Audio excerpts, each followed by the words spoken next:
Pater dan kawan-kawan ya? Sudah kelihatan. Oke.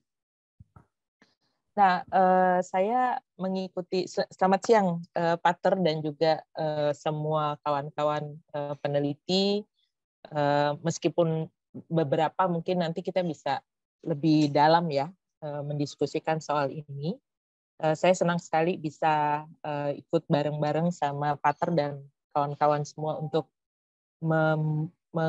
mendesain. Kalau saya mengatakan karena yang baru persiapan ini mendesain sebuah penelitian, kalau boleh saya katakan begitu. Tapi dalam posisi saya sekarang adalah sebagai pemberi input gitu untuk isu tentang keadilan restoratif, terutama pada konteks kekerasan berbasis gender terhadap perempuan. Dan ini sebenarnya inline dengan apa yang sedang sekarang kami kerjakan di Komnas Perempuan, yaitu melakukan pemantauan terkait dengan restoratif justice. Dalam bentuk pie chart, kalau dilihat kekerasan seksual itu ada 1.806, lalu selebihnya adalah kekerasan fisik, ekonomi, dan psikis.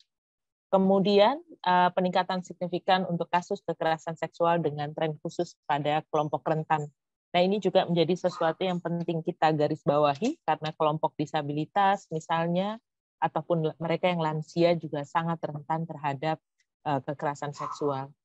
Di slide berikutnya ini ada kekerasan seksual berbasis online yang tetap tinggi. Jadi kalau kita lihat di grafiknya itu memperlihatkan 2020 meningkat tajam dibandingkan 2019.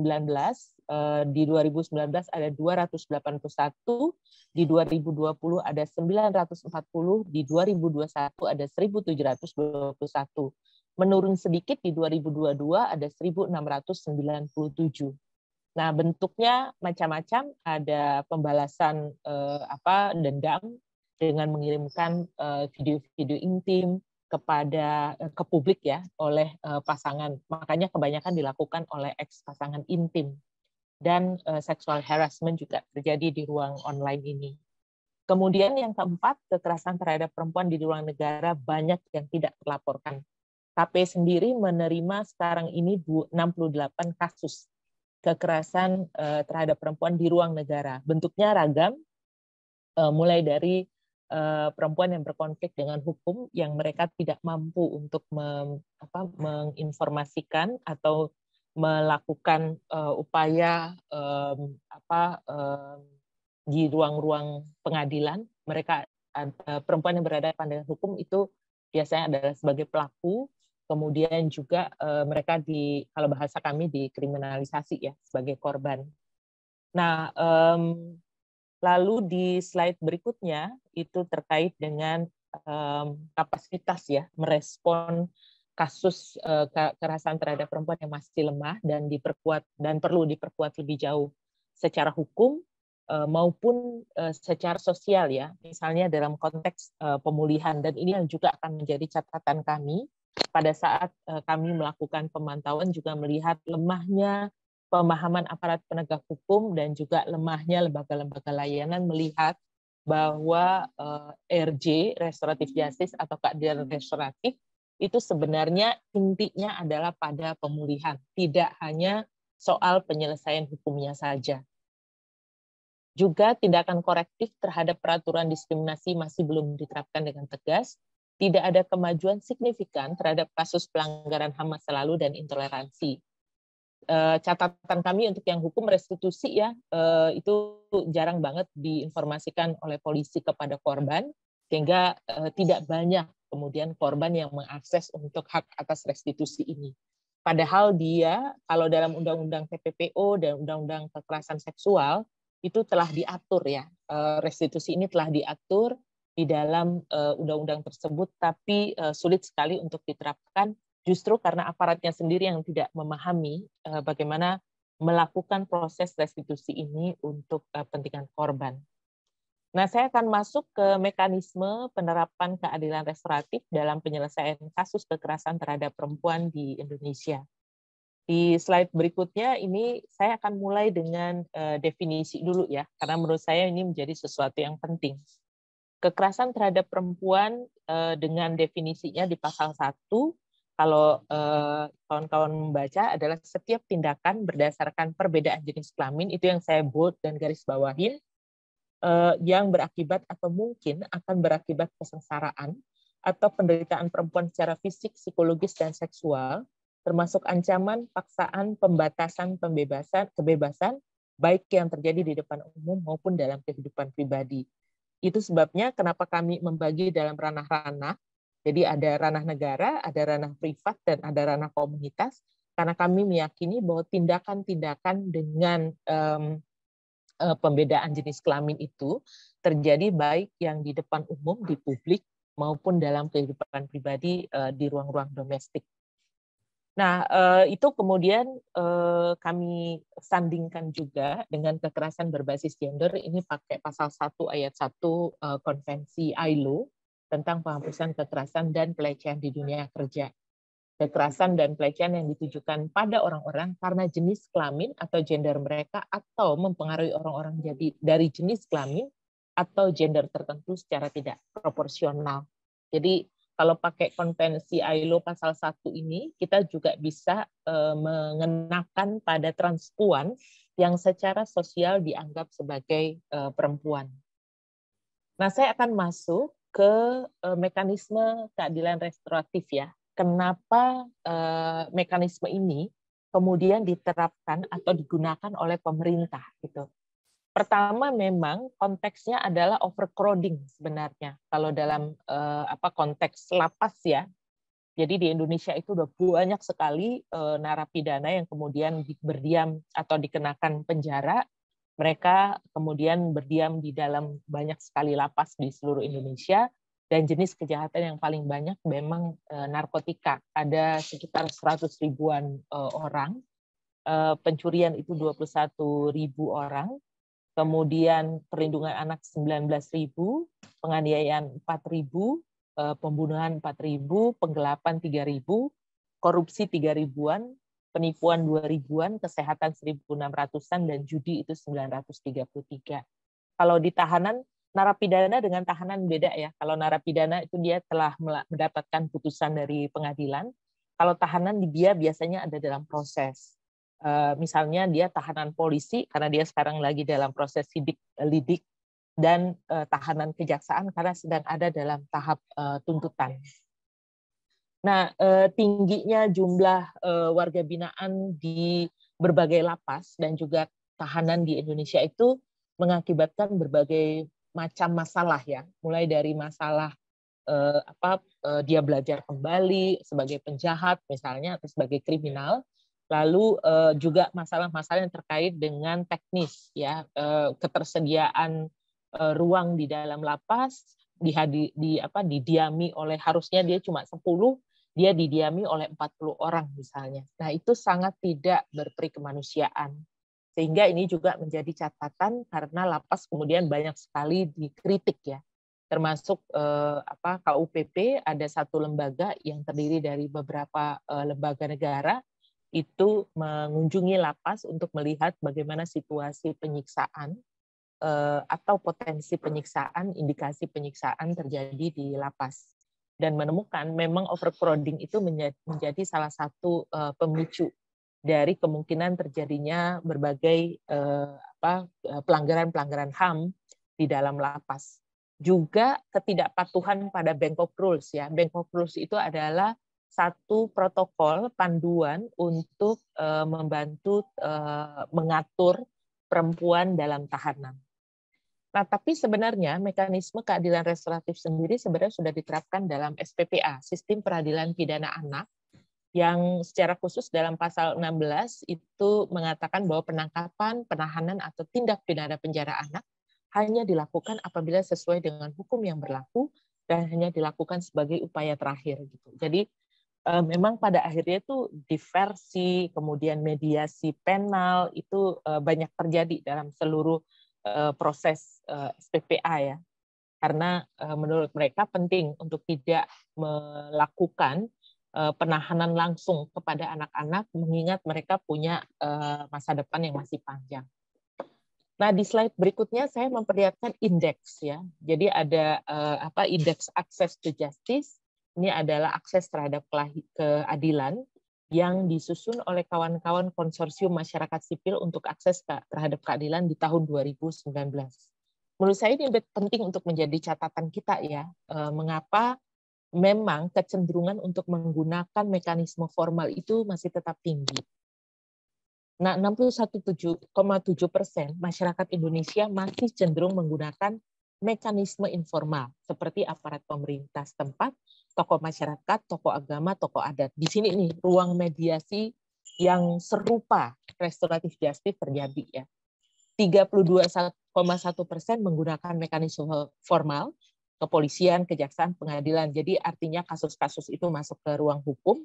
39,4% masyarakat yang tidak melakukan upaya apapun untuk menyelesaikan permasalahan hukumnya.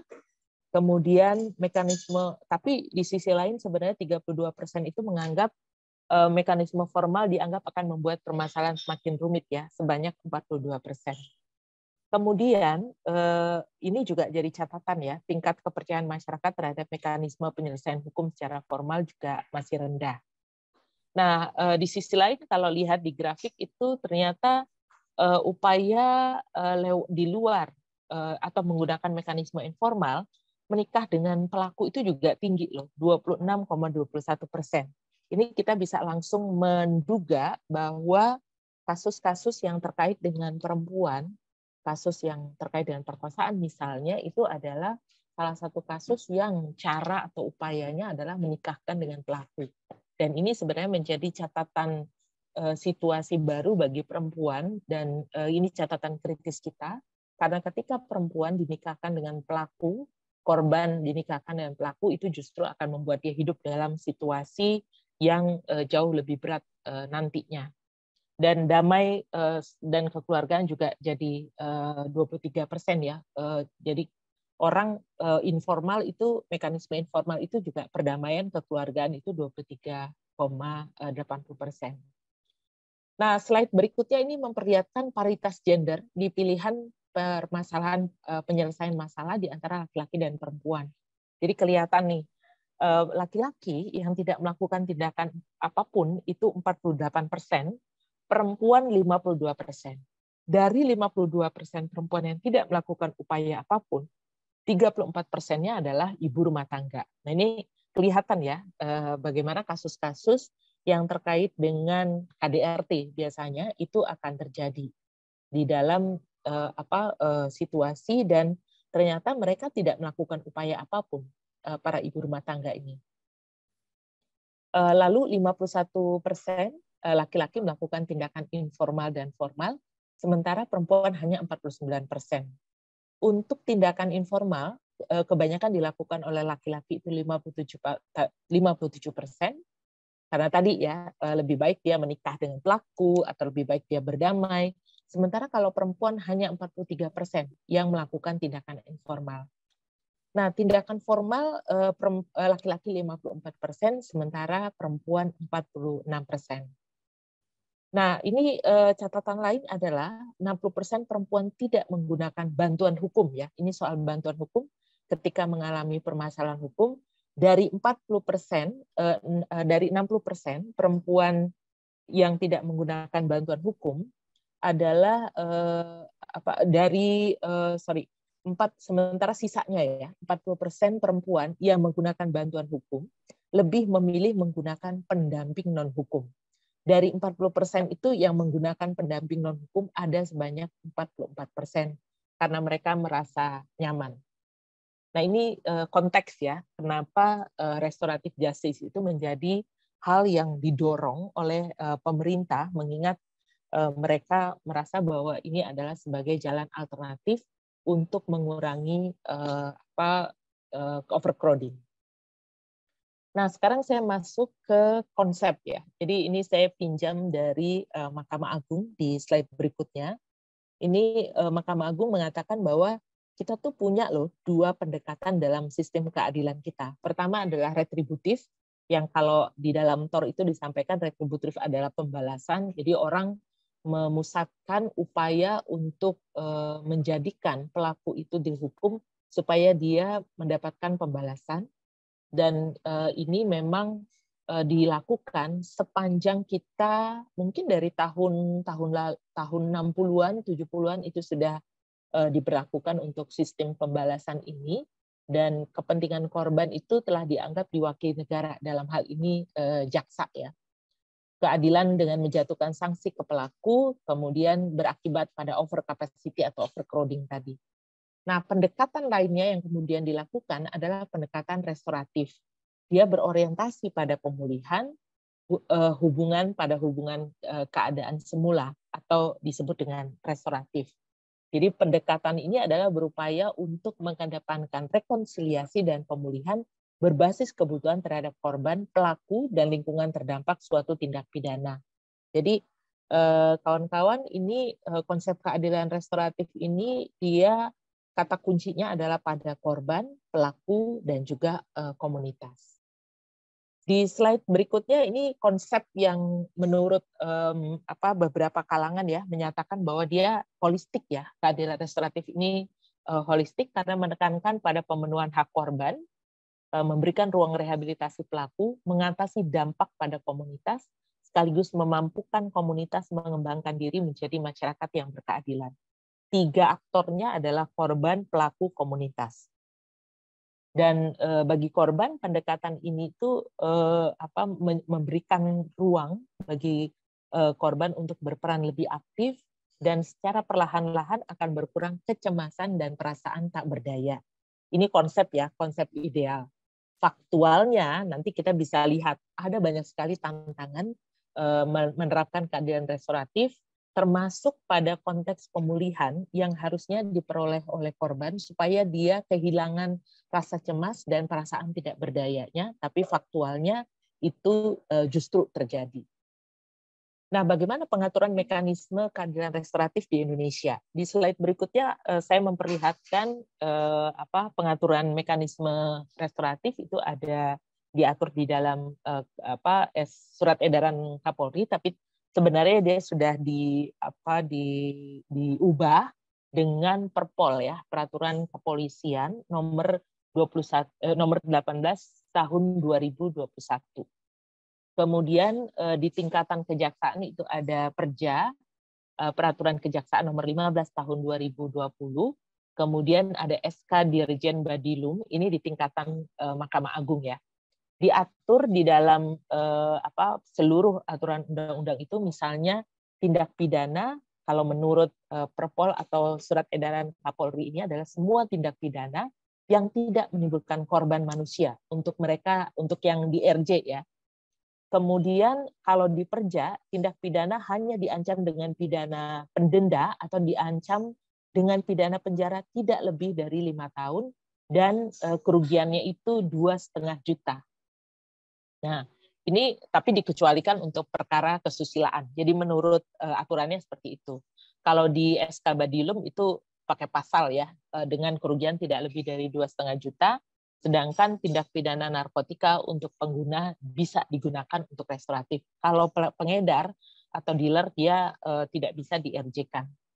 Bentuk RJ-nya apa? Kalau menurut Kapolri itu adalah tanggung jawab ganti rugi atau dilakukan dengan sukarela untuk perdamaian. Kalau menurut Perja, itu harus ada pemulihan kembali pada keadaan semula yang dilakukan oleh tersangka. Dalam salah satu pasal diatur pemulihannya adalah mengembalikan barang kepada korban, mengganti kerugian korban, mengganti biaya akibat tindak pidana, memperbaiki kerusakan akibat tindak pidana, kemudian ada kesepakatan damai dan masyarakat merespon positif. Sedangkan kalau di tingkat Mahkamah Agung atau di tingkat peradilan itu adalah perdamaian. Nah, bagaimana dengan mekanisme? Kalau di kepolisian itu harus ada surat perdamaian atau perjanjian kesepakatan, ada gelar perkara khusus SP3. Nah, ini penghentian perkara ya. Kemudian di peraturan kejaksaan itu dilakukan perdamaian tanpa tekanan, kemudian kesepakatan damai juga ada, lalu ada berita acara kesepakatan perdamaian. Sedangkan di pengadilan itu ada kesepakatan perdamaian dan juga ada putusan. Untuk fasilitator di tingkatan kepolisian ada penyidik, kalau di tingkatan kejaksaan ada penuntut umum, kemudian di tingkatan pengadilan ada hakim. Waktunya kalau di tingkatan kepolisian itu di saat sidik lidik, jadi penyelidikan dan penyidikan sebelum SPDP dikirim ke kejaksaan. Kemudian di tingkat kejaksaan itu ada waktu 14 hari ya lamanya seluruh proses itu. Dan pada di pengadilan itu di awal persidangan dan sepanjang persidangan dimungkinkan ada restoratif justice. Nah, tapi di slide berikutnya kita memperlihatkan ada tantangan-tantangan ya, terutama pada konteks kekerasan terhadap perempuan. Pertama adalah karena kekerasan terhadap perempuan itu sangat luas, baik secara definisi maupun secara apa istilahnya itu ragam ya jenis-jenis kekerasannya. Maka tidak ada generalisasi apakah KR atau kekerasan keadilan restoratif dapat diterapkan pada kekerasan terhadap perempuan. Ini sangat tergantung pada pemahaman aparat hukum. Jadi kemungkinan pembedaan penerapan RJ dilakukan atau tidak itu sangat tergantung pada kapasitas dan pengetahuan aparat penegak hukumnya. Nah, yang kedua adalah RJ itu dapat dilakukan di setiap tahapan pemeriksaan. Namun demikian ada gap pengetahuan APH dalam setiap tingkatan ya. Bagaimana memahami esensi mulai dari mekanisme sampai dengan dia dilakukan. Yang ketiga, belum ada payung hukum yang mengatur definisi yang sama pada keadilan restoratif. Jadi kalau dilihat itu setiap aparat penegak hukum di setiap tingkatan itu dia punya aturan, tapi kita belum punya payung hukum dalam arti kebijakan undang-undangnya ya. Sehingga orang tidak memiliki perbedaan dalam menerapkan RJ ini. Yang keempat adalah isu tentang relasi kuasa yang tidak dipahami dan pandangan bias gender yang masih kuat di kalangan penegak hukum.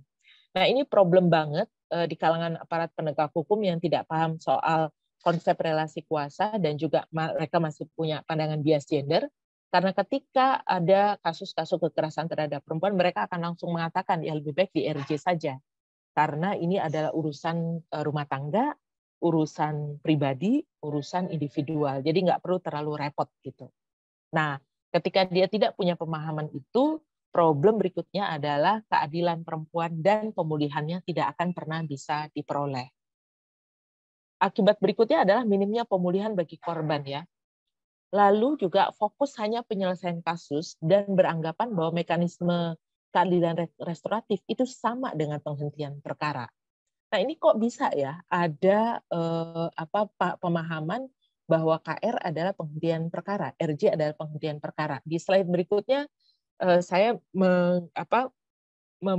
menekankan bahwa keadilan restoratif tidak sama dengan penghentian perkara ya.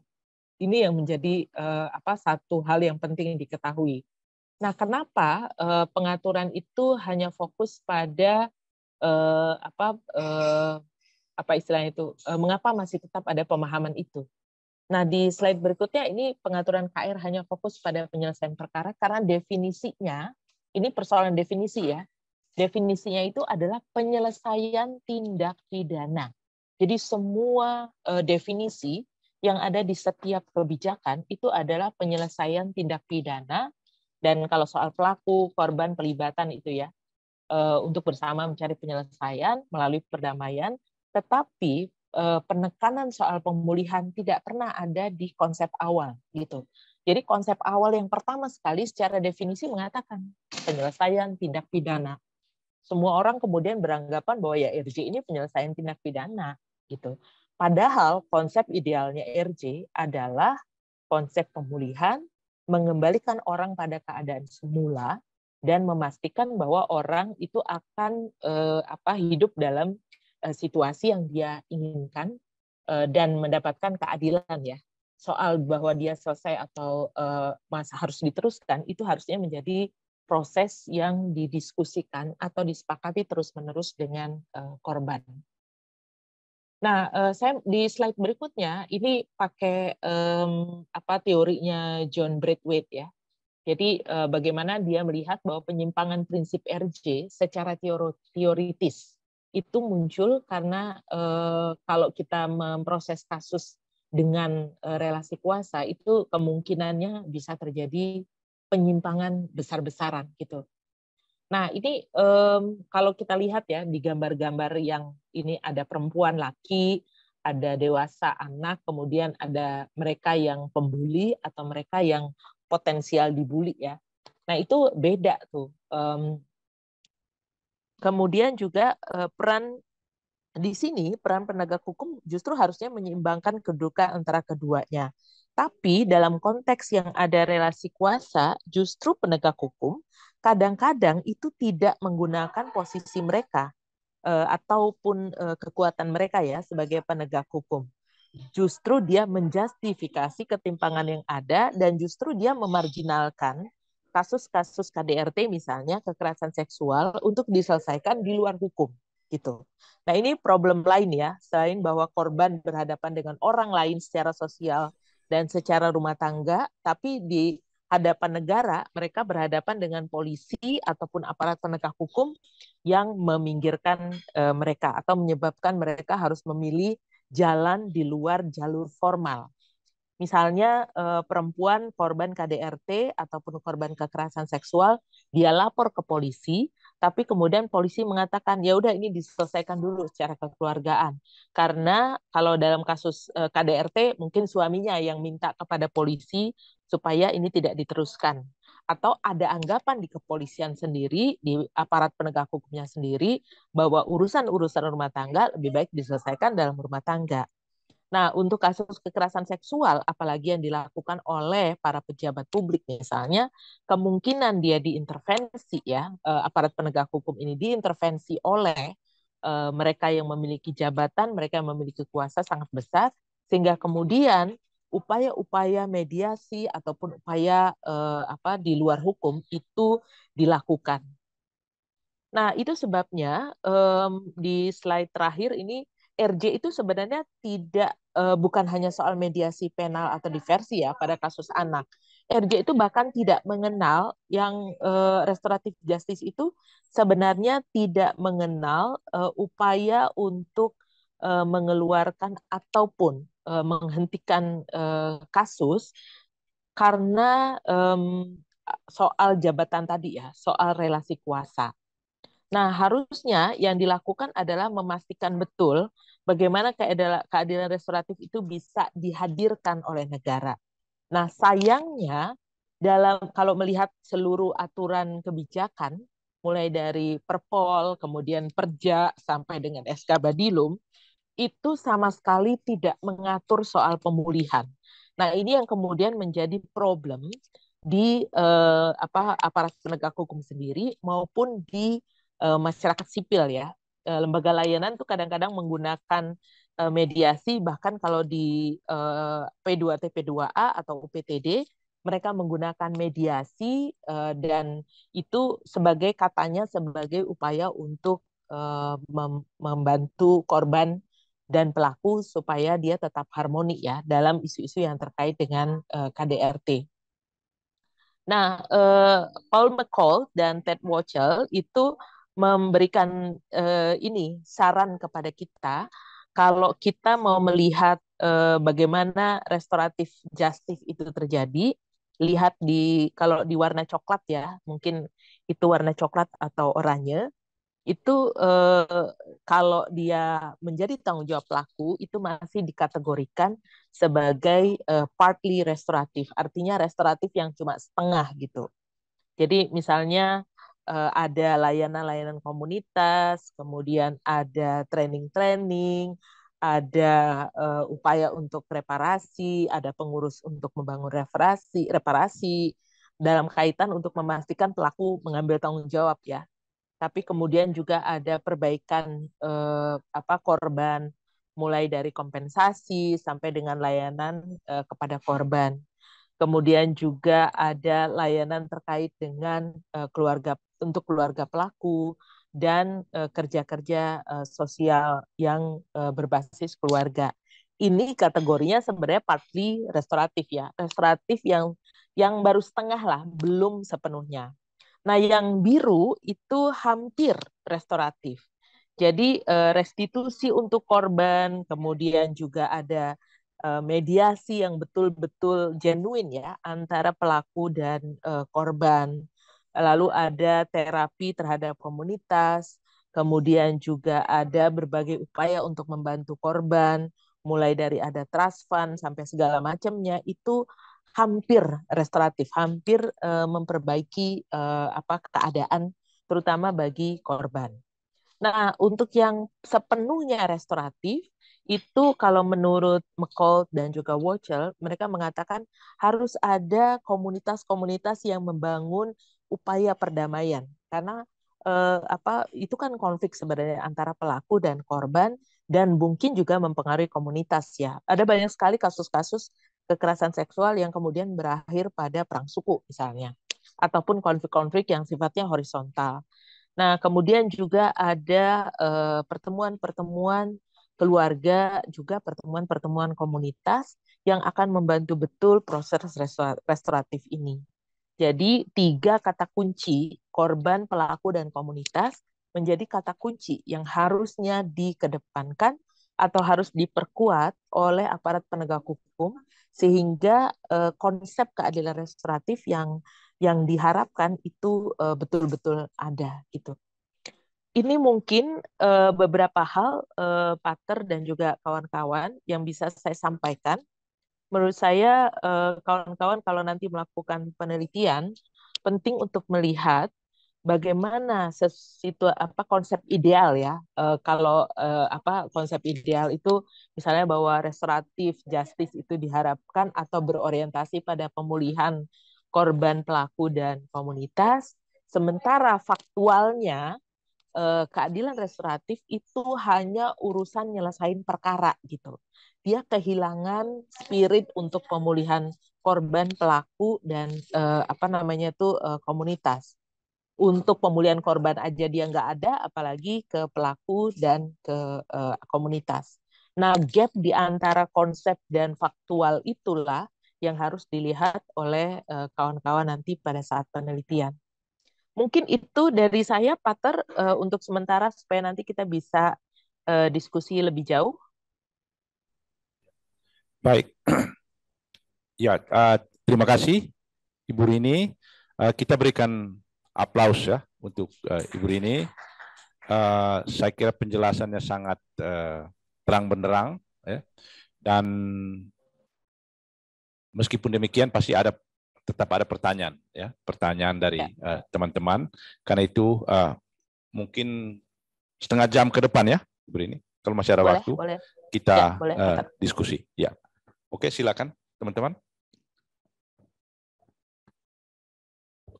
Ya, Pak Tony.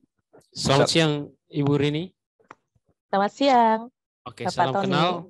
Salam kenal. Oke, nama saya Tony. Bagian dari anggota peneliti.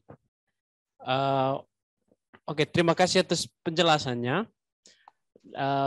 Berdasarkan literatur di jurnal, juga tulisan-tulisan lepas yang saya baca, memang kesannya di Indonesia restoratif justice itu berarti pilihan lain selain keadilan retributif. Artinya orang bisa memilih salah satunya.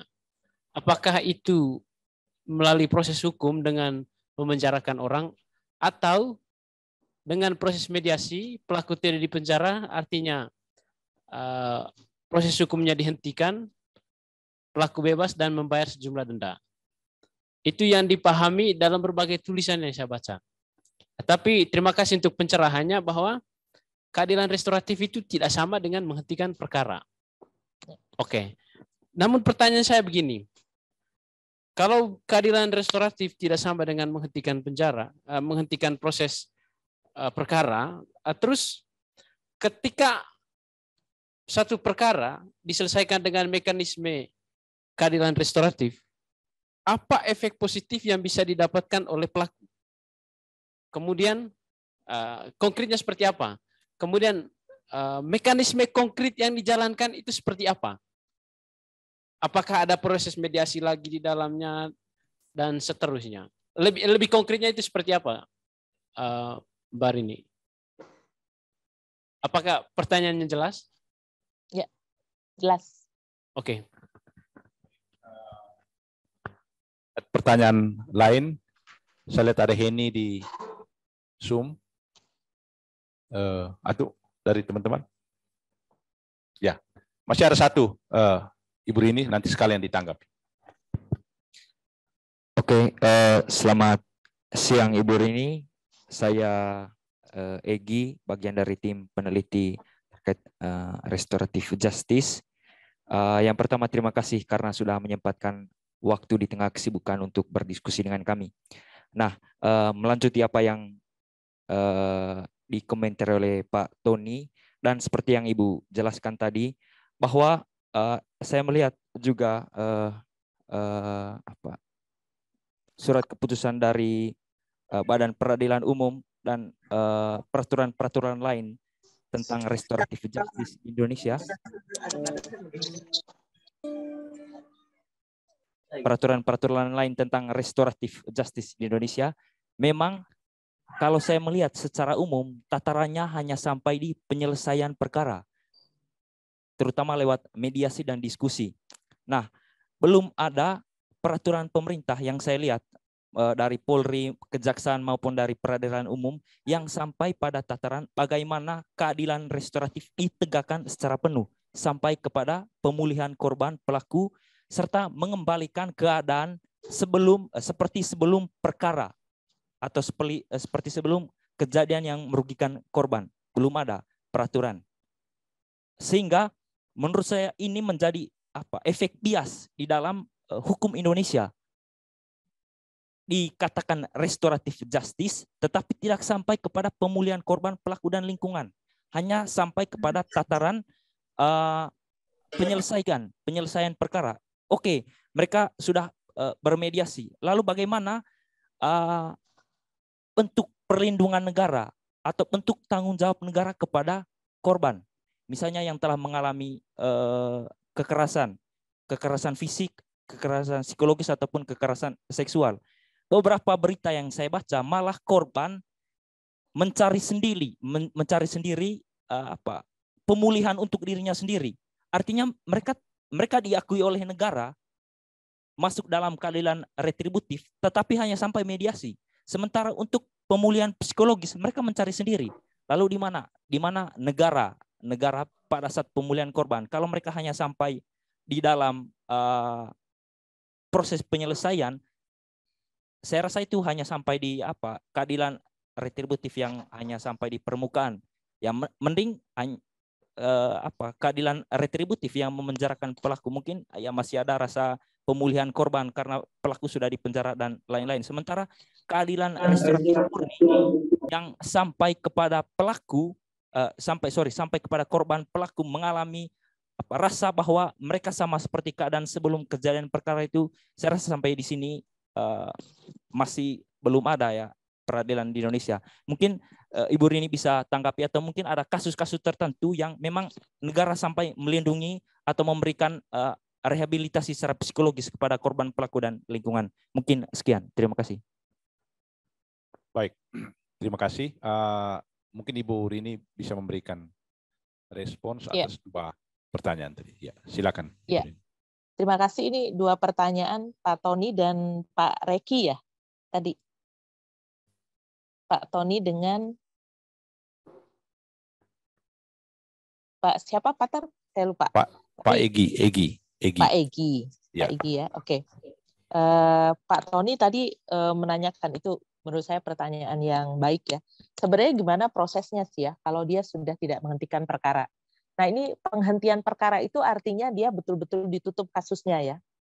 Kalau dia sudah ditutup kasusnya, itu berarti tidak ada lagi upaya untuk membuka kasus lama gitu, karena sudah ditutup.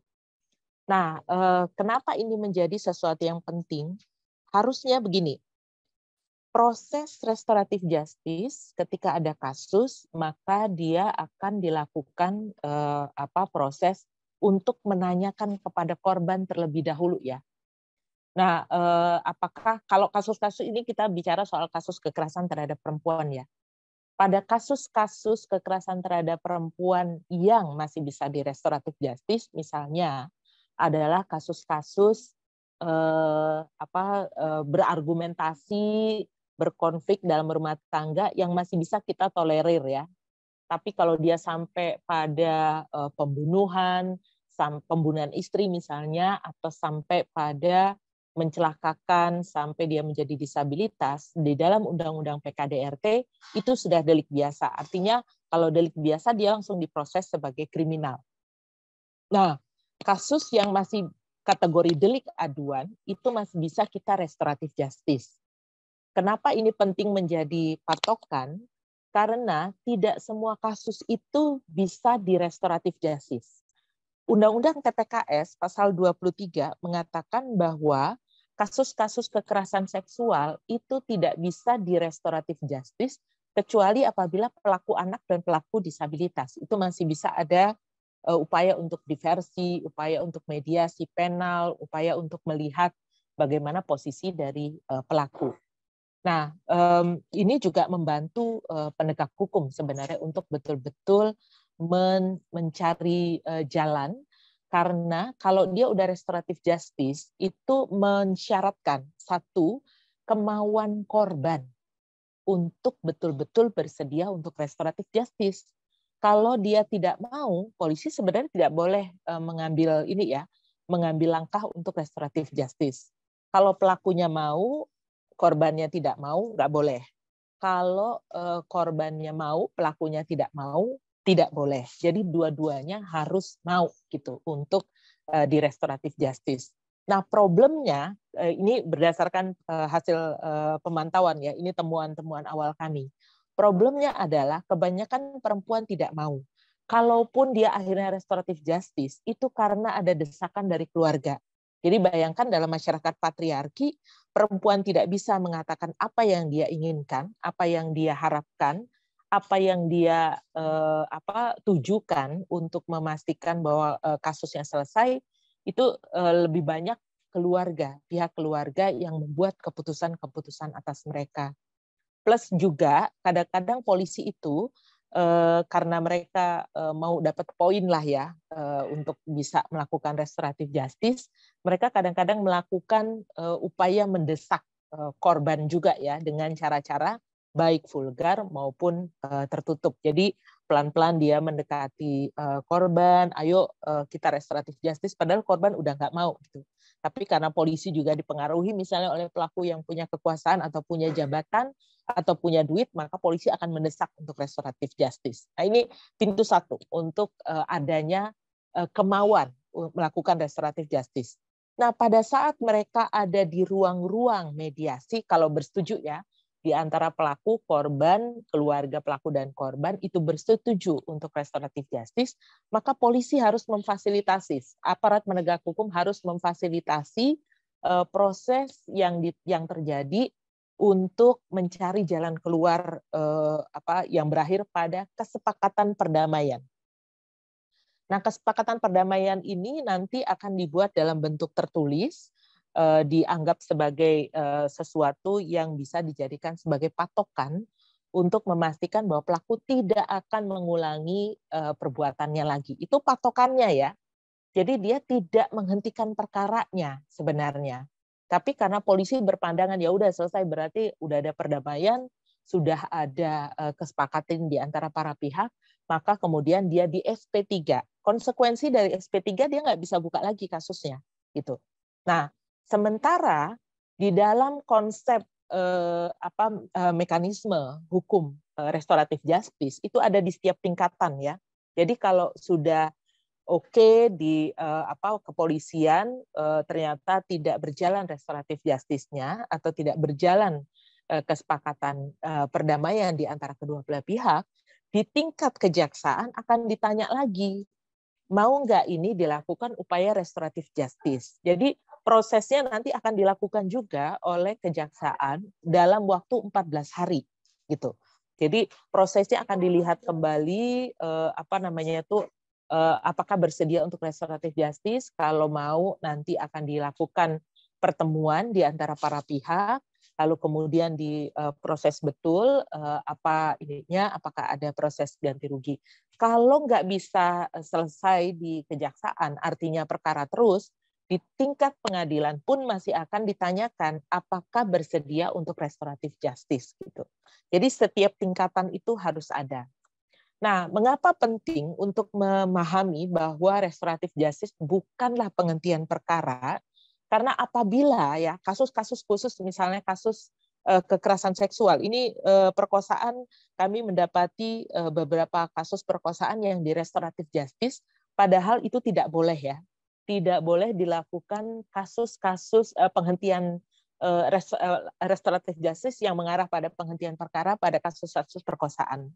Tapi ini terjadi di beberapa wilayah dan akibatnya adalah korban kemudian tidak bisa mengakses keadilan bagi dia, plus tidak bisa mengakses pemulihan. Nah, tadi betul yang dikatakan oleh Pak Egy ya, mengatakan bahwa ternyata dalam seluruh proses restoratif justice yang dipikirkan adalah urusan perkara saja, bukan urusan pemulihannya. Itu sama sekali nggak ada diatur di dalam secara genuine ya, diatur di dalam aturan di setiap tingkatan, mulai dari kepolisian, kejaksaan sampai dengan pengadilan.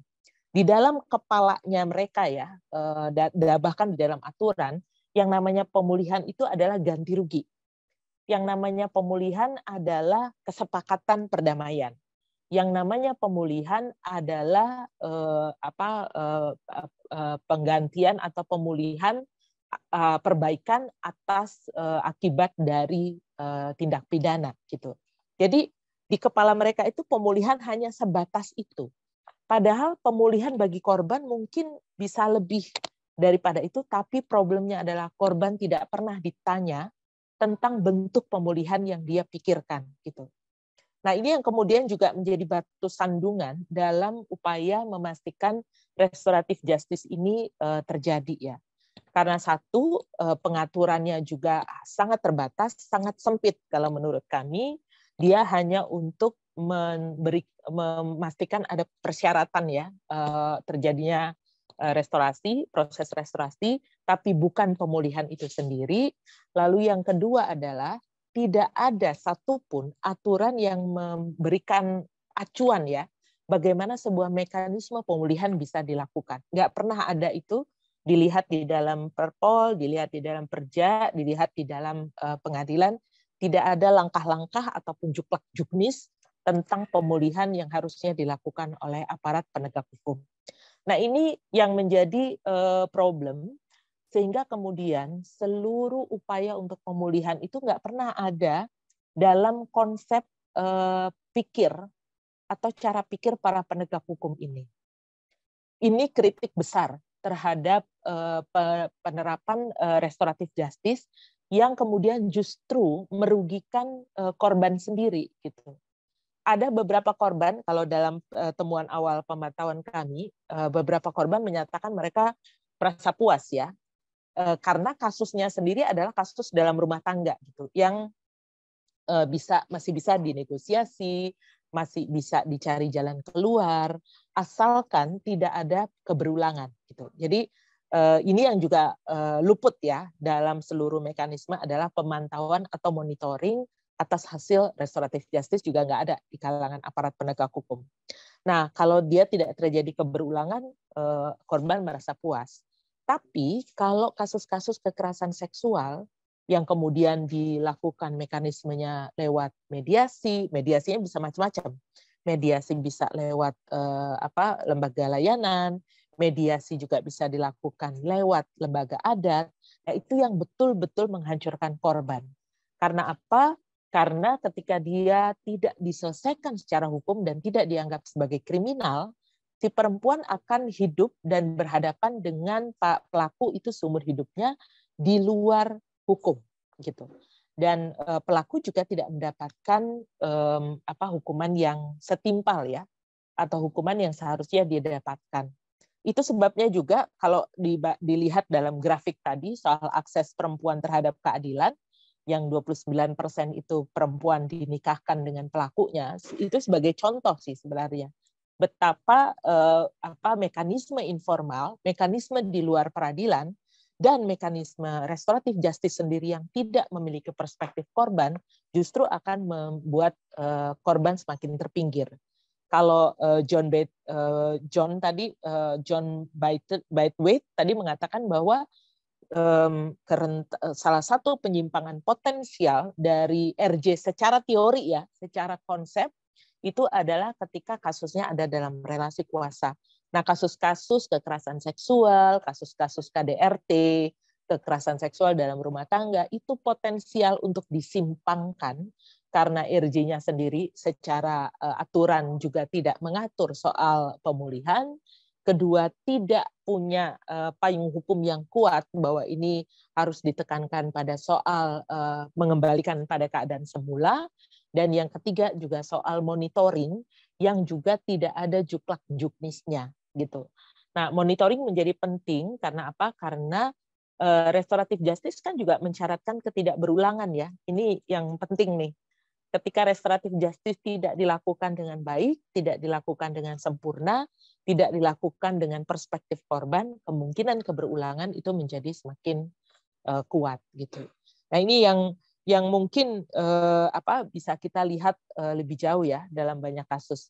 Saya pikir kalau di SIKA sendiri punya catatan mana kasus-kasus yang sudah di restoratif justice, nanti kalau penelitian menurut saya penting untuk melihat kasus-kasus mana saja yang sudah di restoratif justice di tingkat kepolisian, di tingkat kejaksaan, dan di tingkat pengadilan Kabupaten Maumere, Kabupaten SIKA ya. Nah, ini bisa jadi inian awal nih, konteks awal untuk memahami mengapa kasus-kasus pencabulan misalnya atau persetubuhan lebih banyak di restoratif justice oleh polisi. Itu bisa jadi bisa jadi satu temuan lagi. Tapi tentu saja harus berbasis pada data yang ada di kepolisian, data yang ada di kejaksaan, dan data yang ada di pengadilan. Dalam setiap konsultasi yang kami lakukan, kalau kejaksaan itu selalu bilang kami nggak akan tuh merestoratif justice kasus kekerasan seksual. Jadi mereka akan terus. Tapi cek di tingkat kepolisian, apabila terjadi proses perdamaian di tingkat kepolisian, berarti problemnya ada di kepolisian. Dan temuan awal kami untuk pemantauan, yang laporannya mungkin nanti akan dilakukan pada bulan Agustus, temuan awal kami memperlihatkan sebenarnya problem paling besar ada di kepolisian. Karena mereka yang paling gampang melakukan nawarin ya restoratif justice kepada korban dan pelaku, tapi nggak pernah tahu sebenarnya restoratif justice itu apa. Mereka secara kapasitas juga tidak kuat ya, artinya tidak banyak yang dapat sosialisasi, tidak banyak yang mendapatkan kapasitas, bahkan mereka juga tidak banyak yang belajar secara konsep teori, tapi lebih banyak learning by doing, karena sebelumnya kan kepolisian itu punya mediasi penal ya, pengalaman melakukan mediasi penal. Kemudian juga ada saya lupa itu dispute resolution. Jadi mekanisme untuk melakukan proses resolusi dalam konflik, ADR namanya kalau tidak salah, dan juga mediasi karena mereka melakukan lewat diversi ya untuk kasus-kasus anak gitu. Itu mungkin jawaban saya, tanggapan saya terhadap dua pertanyaan dari Pak Tony dan Pak Egy. Semoga jelas. Baik.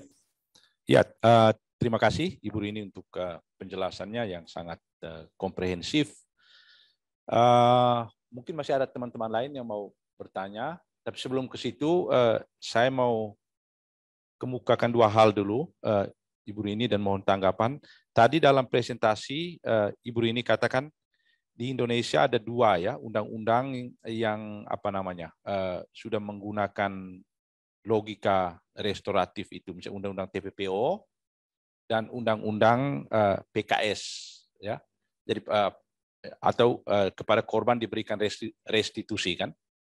Ya. Kalau restitusi itu TPPO dan TPPO. Restitusi beda dengan restoratif justice ya, Pak Ter ya. Restitusi adalah hak korban untuk mendapatkan pengembalian atas biaya-biaya operasional dalam proses pengurusan kasus gitu atau penanganan kasus. Itu hak restitusi dan duitnya diperoleh dari pelaku. Oke. Dan pada bagian akhir presentasi tadi di situ kan di dalam slide itu dipaparkan salah satu aspek atau dimensi dari restoratif justice itu kan restitusi untuk korban kan? Ya, betul. untuk yang mostly restoratif ya. Ya. Jadi sebenarnya 2 undang-undang itu sebenarnya sudah bergerak ke arah itu kan? Ya. Lalu yang kedua, tadi Ibu Rini katakan idealnya restoratif justice itu tidak boleh menghentikan perkara, ya, tidak boleh menghentikan perkara. Jadi pidana biasa tetap jalan, restoratif justice juga jalan, ya idealnya. Kemudian dalam riset kami, jadi asumsi riset kami kan ada sejumlah korban yang mengalami kekerasan dalam rumah tangga atau kekerasan seksual, perempuan, ya itu anak ya dan perempuan, pelakunya sudah dipenjara dan dipenjara menurut hukum yang berlaku, ada yang belasan tahun. Kemudian, dalam pengadilan pidana kita berasumsi bahwa kepentingan korban atau hak korban itu sudah diwakilkan oleh negara, dalam hal ini oleh jaksa. Ya. Tapi faktanya korban itu tetap miskin, ya, dan bahkan terancam untuk mengalami kekerasan sekali lagi, ya, mengalami kekerasan sekali lagi. Atau ada yang ketika pelakunya keluar dari penjara, bahkan beberapa tahun di penjara 5-6 tahun. Dia kembali mengancam anaknya atau ya yang korban itu, ya. Lalu kami berpikir restoratif justice itu seharusnya bisa memberdayakan pelaku agar tidak terulang lagi. Itu yang kami pikirkan dalam riset dan mohon respon dari Ibu Rini. Itu yang pertama. Mungkin masih ada satu teman yang mau bertanya. Ya. Oke, Pak Tony lagi. Cek, oke. Terima kasih atas kesempatannya. Oke, Ibu Rini, bisa mendengar? Ya, bisa. Oke. Dalam berbagai literatur juga, restoratif justice di Indonesia itu disamakan dengan mediasi adat. Ya. Mungkin Ibu Rini punya penjelasan berkaitan dengan mekanisme adat dalam penyelesaian masalah kekerasan terhadap perempuan di Indonesia. Apakah itu arahnya sudah ke restoratif justice atau itu satu mekanisme yang lain sama sekali? Mungkin ada penjelasan dari Ibu Rini. Ya. Masih ada satu lagi, Ibu Rini. Itu ada Ibu Rini juga yang mau bertanya. Silakan. Tapi Ibu Rini peserta ini. Ya. Ya, silakan Ibu Rini. Oke, halo Pater. Halo Mbak Rini, selamat siang. Selamat siang, Mbak Rini. Oke, memanggil namaku sendiri. Salam kenal ya Mbak. Ya. Oke. Aku dulu termasuk salah satu orang yang sangat setuju penerapan hukuman mati, terutama pada kasus kekerasan seksual. Dan aku waktu itu sangat tidak mendukung adanya keadilan restoratif justice seperti itu. Kemudian aku mencoba mencari tahu gitu kan, kok sampai ada wacana ini, dan aku membaca beberapa artikel dan akhirnya aku meskipun mungkin belum utuh yang aku pahami, tapi kemudian aku melihat bahwa ya memang korban ini butuh pemulihan kayak gitu, dan itu yang diusahakan di dalam RJ ini kayak gitu, sampai akhirnya ketika Pater Otto mengajak saya untuk bergabung di penelitian ini, saya dengan senang hati untuk bisa bergabung dengan tujuan untuk memperdalam kembali aparatur restorasi justice dan bagaimana implementasinya seperti apa dan so far seperti apa kayak gitu. Nah, dari yang Mbak Rini jelasin tadi itu ada beberapa pertanyaan ini Mbak yang mungkin ya perlu diberikan pencerahan gitu ya. Jadi yang pertama, tadi Mbak sebutkan di slide bahwa penyimpangan restorasi justice itu secara ada penyimpangan prinsip restorasi justice secara teoritis gitu. Di situ dituliskan bahwa penerapan RJ ini sangat berbahaya bila dilakukan pada kasus dengan ketimpangan relasi kuasa. Nah, sepanjang yang saya baca tentang kasus kekerasan, terutama KS, itu hampir secara umum itu kekerasan itu karena relasi kuasa seperti itu. Apakah ini berarti bahwa kasus-kasus KS ini akan sulit untuk penerapan RJ ini, akan berbahaya gitu. Kemudian yang kedua, tadi banyak disampaikan juga bahwa penggunaan RJ ini kemudian pada akhirnya menghentikan kasus gitu, karena pihak kepolisian pun tidak terlalu banyak memahami itu. Itu artinya permasalahan pada pemahaman gitu ya, yang nggak utuh dari tingkat kepolisian seperti itu. Jadi ini kan riskan sekali ketika pada umumnya pihak kepolisian seperti itu tidak terlalu memahami, maka ya riskan di tempat-tempat lain korban tidak akan dapat keadilan seperti itu. Kemudian salah satu yang diusahakan dalam RJ ini adalah pemulihan, yang kemudian ini berbicara juga mengenai ganti rugi. Nah, ini gimana caranya Mbak supaya ganti rugi ini kemudian tidak dipandang sebagai sesuatu yang transaksional gitu, karena ini juga yang jadi perdebatan gitu antara teman-teman aktivis gitu. Jadi saya pernah tergabung sampai saat ini sih tergabung di forum aktivis perempuan seperti itu, dan tidak sedikit juga yang menolak restorasi justice ini diterapkan untuk kasus-kasus KS gitu, karena akan memberikan kesan bahwa ini transaksional, dan kemudian akhirnya akan dilihat bahwa kasus-kasus ini kemudian sangat rentan untuk dimanfaatkan pihak-pihak tertentu menggunakan kasus ini untuk mengeruk keuntungan sebesar-besarnya kayak gitu. Ini juga dikhawatirkan. Nah, kemudian bentuk pemulihan ini kan pemulihan yang diinginkan oleh korban nih, Mbak. Lantas bagaimana ini negosiasinya gitu? Karena pertama, aku belum begitu yakin apakah korban juga memahami hak-haknya gitu. Apakah mereka paham bagaimana apa yang mereka inginkan kayak gitu. Jangan sampai ketika mereka menyampaikan apa yang mereka inginkan itu dibilang bahwa tadi ya jadinya kayak transaksional seperti itu.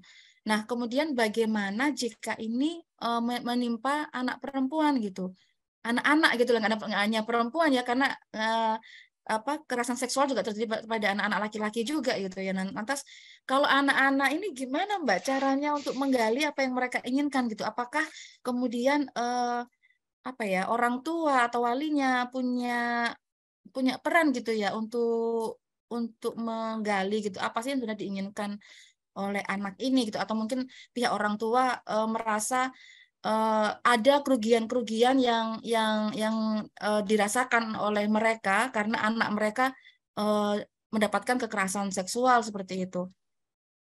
Kayak gitu, Mbak. Mungkin sementara ini itu gitu, karena aku juga masih menggali gitu ya supaya nggak terkesan tadi, karena awalnya aku juga berpikir kok enak gitu ya kita dilecehkan kemudian diganti rugi gitu, kayak itu nilainya itu tak ternilai gitu, terus dikasih ganti rugi itu seakan-akan saya menjual diri saya gitu. Itu di awal dari saya memikirkan mengenal tentang restorasi justice gitu, dan kemudian saya mempelajari dan oh iya betul bahwa ketika saya dapat kekerasan seksual saya membutuhkan pemulihan ini, dan itu saya nggak mau ngeluarin uang saya sendiri kayak gitu. Itu harus dikenakan ke pelaku tadi gitu. Oke, sementara itu Mbak, terima kasih. Patar saya kembalikan. Saya langsung Patar. Ya. Saya langsung ya, Patar ya. Pertama adalah ini harus dulu underline, digaris bawahi bahwa restoratif justice itu tidak bisa dikenakan pada kasus-kasus terkait kesusilaan. Kalau dalam bahasa hukum pidana tuh kesusilaan ya. Tapi kalau saya mengatakan adalah terkait pada kasus-kasus perempuan yang relasi kuasanya besar gitu. Kasus kekerasan seksual itu relasi kuasanya besar sekali. Kasus KDRT ada yang masih bisa masih bisa di restoratif justice apabila dia berdebatnya baru sekali misalnya, atau si pelakunya baru sekali gitu ya, itu masih bisa kita RJ-kan gitu. Tapi kalau dia terus-menerus melakukan dalam jangka waktu lama, dan dia itu sebenarnya sudah tidak bisa RJ lagi. Kalau kekerasan seksual itu TPKS pasal 23 menyatakan bahwa tidak boleh ada upaya penyelesaian di luar pengadilan, di luar hukum untuk kasus kekerasan seksual, kecuali kalau pelakunya anak pelaku anak ya dan pelaku disabilitas. Nah, kalau dia korban anak, maka dia tidak boleh ada RJ gitu. Ini harus di underline dulu. Penghentian perkara itu tidak secara otomatis menghentikan kasus ya, SP3. Itu seharusnya tidak boleh terjadi untuk RJ, tidak boleh ada penghentian perkara. Yang dimungkinkan adalah pengurangan hukuman gitu. Nah, ini yang penting. Tetapi masalahnya di dalam mekanisme hukum kita di Perpol, di Perja, bahkan pengadilan itu belum ada keyakinan atau kepastian tentang satu klausul atau satu pasal saja yang mengatakan bahwa kasus diteruskan atau kasus dalam waktu tertentu, misalnya ya di kepolisian itu apabila ada kesepakatan tetap harus ada semacam saya tidak tahu mengatakannya sebagai apakah dia surat perjanjian atau surat apa yang diketahui oleh kepolisian apabila dalam seperti hukuman percobaan lah, apabila dalam jangka waktu tertentu dia masih melakukan kekerasan terhadap perempuan, maka kasus ini akan secara langsung dinaikkan gitu. Jadi prosesnya akan terus diteruskan sampai ke kejaksaan ya, sampai dengan penuntutan. Nah, itu harus ada klausul itu sehingga penghentian perkara tidak terjadi. Karena memang restoratif justice kan bukan penghentian perkara, tapi dia adalah sebagai upaya untuk meringankan hukuman karena sudah ada perdamaian, sehingga kemudian tidak ada proses untuk memasukkan dia ke penjara gitu. Nah, ini penting sekali untuk dipahami. Sedangkan untuk mediasi adat ini memang kalau kami mengatakan masih serupa RJ ya. Tetapi problemnya adalah dalam mediasi adat itu praktis tidak ada apa istilahnya tuh ya.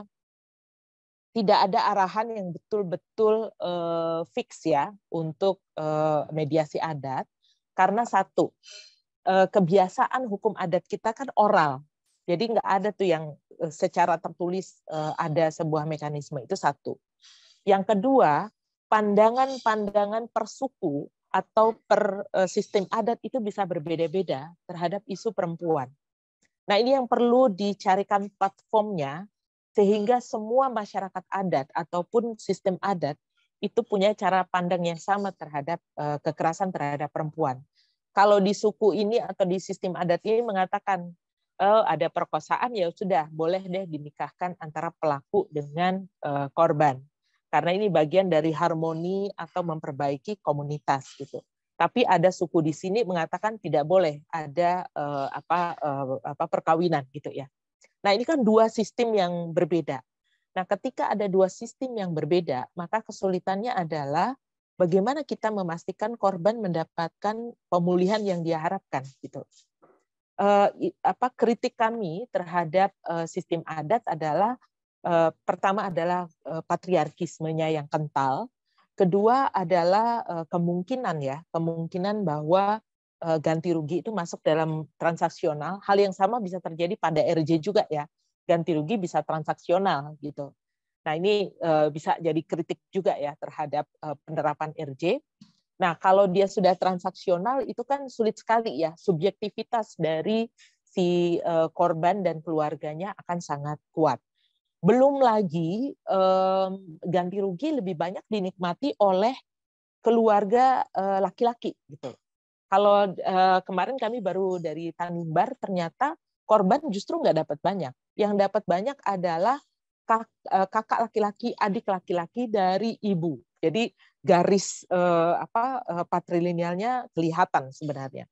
Saya nggak tahu kalau di Sika seperti apa, tetapi sistem adat itu juga mempengaruhi ya, sistem patrilineal ataupun matrilineal yang juga tidak jelas, ini juga sangat mempengaruhi bagaimana ganti rugi ataupun denda adat itu dinikmati oleh korban. Kebanyakan dari yang kami temukan justru korban tidak banyak menikmati denda adat, yang justru sangat banyak menikmati adalah orang di luar dirinya. baik dari keluarga laki-laki ataupun dari terutama keluarga perempuan, keluarga korban, tapi yang laki-laki ya. Nah ini catatan betul gitu ya bagi kita untuk melihat mungkin ini bisa bagian dari penelitian juga soal mediasi adat ini, sehingga meskipun dia bagian dari pluralisme hukum, adat juga harus dikritisi gitu. Kita menerima, kita mengetahui, kita memahami bahwa adat itu yang paling gampang, yang paling mudah dijangkau dan paling murah sebenarnya. Tapi kalau dia potensial justru menempatkan perempuan dalam situasi yang justru lebih merugikan, maka kita perlu untuk mengkritisi atau mereview kembali sistem adat kita. Untuk soal ganti rugi, apa alternatifnya? Alternatifnya bisa dilakukan misalnya soal pemulihan dalam jangka panjang ya, mulai dari layanan psikologis, kemudian memastikan dia mendapatkan secara berkala ya, karena kadang-kadang kan korban kehilangan ini ya, apa istilahnya itu penghasilan bulanan ya, ataupun penghasilan yang bisa dia gunakan untuk membuat dirinya menjadi lebih baik. Kadang-kadang tuh ketika ibu rumah tangga dia tidak punya penghasilan, dia bingung untuk dapat penghasilan dari mana, dia berusaha untuk cari kerja tapi nggak dapat. Mungkin itu yang bisa kita pikirkan dalam jangka panjang nih, ada ruang di mana negara membantu korban supaya dia tetap dalam situasi aman dan si pelaku tidak melakukan keberulangan gitu ya, kekerasan yang dia alami. Jadi soal pemulihan itu nggak hanya soal korban per se, tapi bagaimana si pelaku juga tidak melakukan kekerasan kembali. Nah, jika korban tidak paham hak-haknya, bagaimana kalau dalam proses negosiasi? Negosiasi memang tidak gampang. Dalam pemantauan yang kami lakukan, temuan awalnya justru negosiasi dilakukan oleh keluarga. Korban justru nggak bisa punya akses untuk melakukan negosiasi. Nah, ini jadi satu problem juga di mana keluarga itu dalam proses mediasi kita kan justru dia lebih kuat ya dibandingkan kalau hukum formal. Hukum formal kan berhadapan individu dengan individu dibantu oleh negara kalau korban, oleh si jaksa. Tapi kalau dalam proses negosiasi secara informal, praktis ini keluarga akan sangat ikut campur. Dalam masyarakat patriarkis, keluarga patriarkis, tentu keluarga yang pada akhirnya akan sangat mempengaruhi korban. Nah, ini jika korban tidak paham hak-haknya gimana? Nah, ini memang problem ya yang kita hadapi. Kebanyakan ketika perempuan dia selalu hidup dalam ruang-ruang rumah tangga, dia tidak punya akses untuk komunikasi, dia tidak punya akses untuk bersosialisasi, praktis dia tidak banyak tahu apa yang menjadi haknya dia.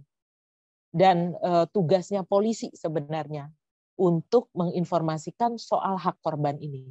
Restitusi itu adalah salah satu hak yang harus diinformasikan oleh polisi di saat korban lapor. Tetapi masalahnya adalah informasi tentang restitusi ini tidak serta-merta diinformasikan oleh polisi karena satu, polisinya tidak paham apa itu restitusi. Yang kedua, polisinya tidak tahu bagaimana menginformasikannya kepada korban. Yang ketiga juga polisi tidak tahu bagaimana mekanisme menghitungnya. Padahal mekanisme penghitungan itu bisa nanti dilakukan oleh jaksa dibantu oleh LPSK. Nah ini kan problem ya yang harusnya tidak membebankan korban, atau korban juga bisa memahami hak-haknya dari pendamping. Nah kalau dalam Undang-Undang TPKS, pendamping mendapatkan posisi atau peran yang jauh lebih kuat ketimbang aturan sebelumnya ya. Undang-Undang PKDRT juga memberikan ruang bagi pendamping, tetapi dalam Undang-Undang TPKS ini posisi pendamping ini diketahui betul oleh oleh si aparat penegak hukum, dan praktis mereka tidak boleh menolak karena sudah ada aturan-aturannya. Itu mungkin dari saya, semoga bisa memberikan penjelasan terhadap beberapa pertanyaan tadi. Apakah ada masih yang kurang? Terima kasih, Ibu Rini. Mungkin ada yang mau tanya lagi, silakan. Pertanyaan singkat dari saya, apakah ada instrumen hukum internasional yang mengatur mekanisme pelaksanaan restoratif justice ini, Ibu Rini? Ya. Ya. Siapa? Max. Ya, Max, silakan. Satu lagi. Baik, terima kasih untuk kesempatan yang diberikan. Saya mau sedikit mengomentari. Yang pertama, berdasarkan penjelasan Ibu Rini dan berdasarkan pencarian saya selama ini mengenai restoratif justice, kesan saya bahwa restoratif justice ini merupakan sesuatu yang ideal dan membutuhkan perjalanan panjang dan tidak mudah kalau menurut saya. Dan misalnya, kalau kita hanya melibatkan polisi, jaksa, saya pikir itu tidak akan selesai persoalan. Karena orang-orang dalam kepolisian itu orang-orang yang tidak mendalami secara khusus hal ini. Akan lebih baik jika dilibatkan psikolog dan orang-orang yang memahami secara khusus lah pendekatan-pendekatan kemanusiaan. Sebagai suatu konsep yang ideal, restoratif justice ini melibatkan itu korban, pelaku dan komunitas. Oke. Lalu tadi Ibu Rini jelaskan bahwa restoratif justice ini harus itu dikenakan bisa dibuat pada orang-orang yang siap lah. Lalu bagaimana dengan orang yang tidak siap? Apakah dibiarkan begitu saja? Kan saya yakin bahwa orang-orang yang tidak dibekali pengetahuan yang cukup, mereka rasa bahwa ya biar sudah kami begini. Saya pikir itu saja. Sekian. Ya. Saya jawab langsung silakan, ya. Silakan. Untuk instrumen internasional memang pengaturan terkait dengan idealnya ya, konsep ideal dari restoratif justice itu dikeluarkan oleh UN. Nanti saya bisa sharing juga untuk dokumennya. Lalu ada satu lagi rekomendasi umum SIDO nomor 33, akses perempuan terhadap keadilan, itu dengan sangat clear memberikan arahan terkait dengan restoratif justice ini agar tidak merugikan perempuan ya. Karena potensi restoratif justice ini disimpangkan dalam kerja-kerja faktual dari para penegak hukum itu besar sekali. Karena tadi relasi kuasa itu kan subjektif, satu subjektif dia, yang kedua dia potensial tidak dipahami dan tidak dimengerti oleh mereka yang punya cara pandang bias gender, plus juga dia tidak memahami betul apa itu yang disebut dengan relasi kuasa. Dan ini yang kami jadikan catatan juga untuk membantu pemerintah nantinya menyusun berbagai instrumen memastikan bahwa isu kekerasan terhadap perempuan ini harus diletakkan dalam kasus khusus gitu. Jadi dia itu sebabnya Undang-Undang TPKS pasal 23 itu clear ya, menyatakan bahwa tidak boleh ada restoratif justice untuk kasus kekerasan seksual. Nah, soal RJ, rekomendasi dari Pak Max terkait dengan perlunya ada pihak-pihak lain untuk membantu para psikolog, ini juga yang sebenarnya kami ingin tarik ya ke bagian rekomendasi. Karena menurut kami penting keterlibatan berbagai pihak untuk memastikan bahwa korban itu bersedia untuk restoratif justice tanpa paksaan. Di dalam Perja maupun di dalam Perpol tahun 2021 dikatakan bahwa untuk melaksanakan restoratif justice itu tidak boleh ada paksaan. Dia harus dilakukan secara sukarela, tanpa paksaan, dan membantu korban gitu. Jadi underline-nya yang digarisbawahi adalah dia dilakukan secara sukarela tanpa paksaan. Apabila dia tidak siap, apabila dia merasa bahwa saya belum mau untuk melakukan RJ, tidak boleh dipaksa. Itu patokannya gitu. Cuma masalahnya kadang-kadang orang berhadapan dengan polisi itu udah relasi kuasa sendiri ya. Bagi korban yang tidak pernah berhadapan dengan polisi, kita aja yang orang akademis, misalnya akademisi, berhadapan dengan polisi aja dak-dikduk ya, deg-degan.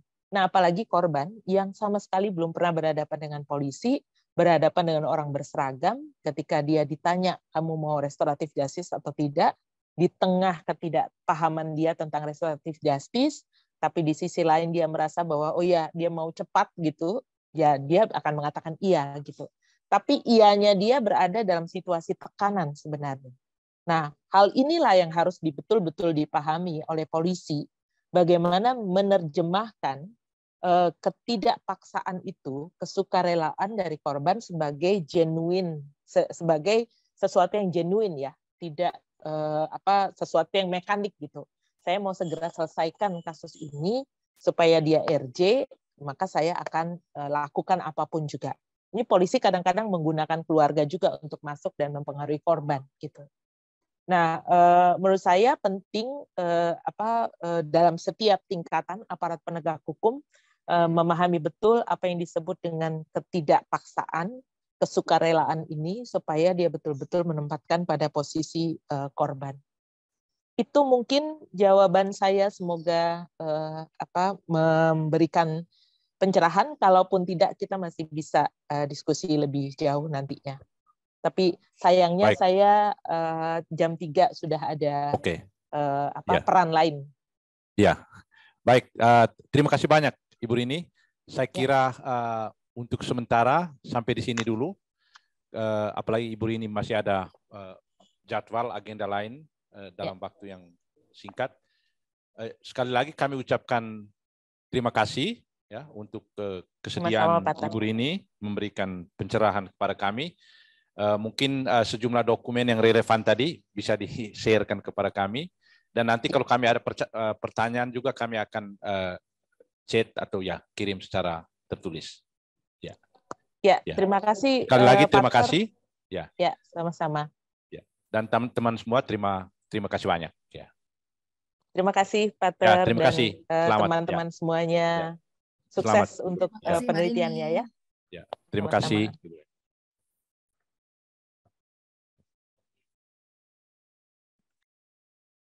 Pak Vitus, terima kasih ya.